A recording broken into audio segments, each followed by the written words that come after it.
So just yesterday, this lady calls me. She tells me that she had some issues with one of the walls in her house. Drywall wasn't looking too good.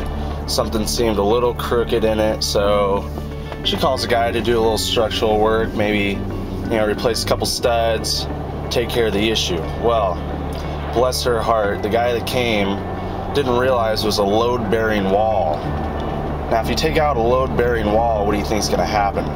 Yeah, it goes down. So he comes in, takes out the wall, the last stud comes, and the wall tumbles. Thankfully for the lady, she's in the living room reading, but that contractor's no longer with us. Good thing.